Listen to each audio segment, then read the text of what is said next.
Genealogical and historical societies, associations, and researchers plow the same field over and over again.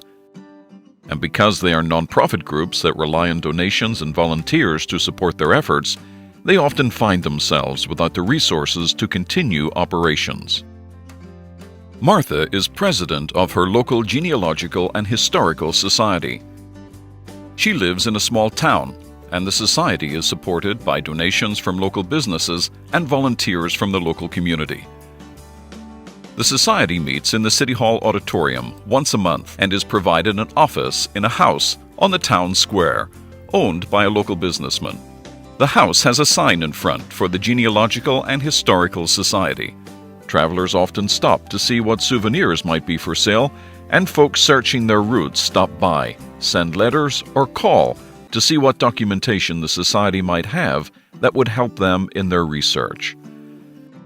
Martha and the board of directors would like to have a website for the society, but they can't afford to pay someone to write it for them.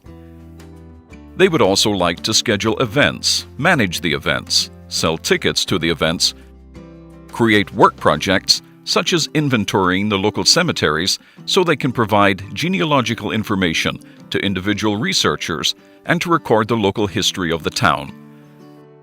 Martha finds American Pioneers on the web. She signs up for the standard membership and tells the board of directors about it. The board investigates the American Pioneers website and decides to give it a try. They appoint Frank, a local shopkeeper, the task of setting up the society's profile on American Pioneers.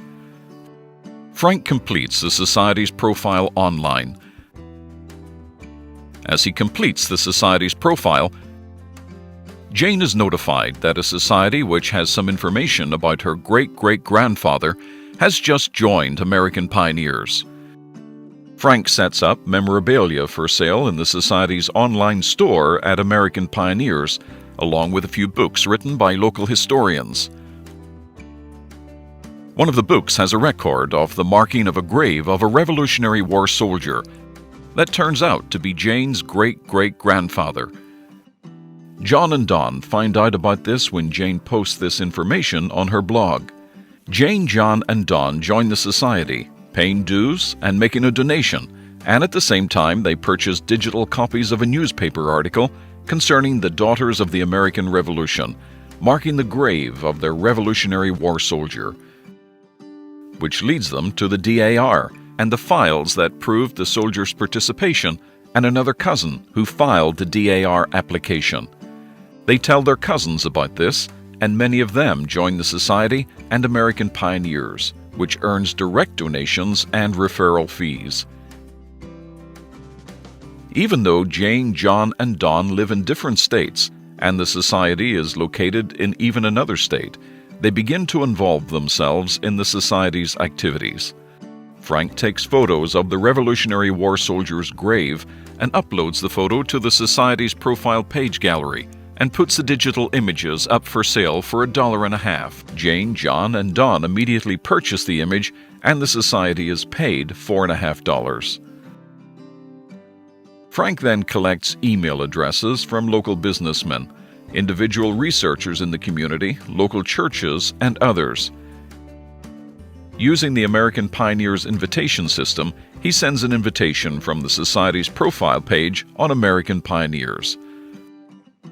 100 individuals join American Pioneers using the link provided by the invitation Frank sent out. As a result of the individuals joining American Pioneers, the Society earns $1,000 for the join, and later, when the members renew their membership, year after year, the Society continues to earn money, growing the membership year after year. Soon the Society has members all over the United States, and they want to participate in meetings and planning.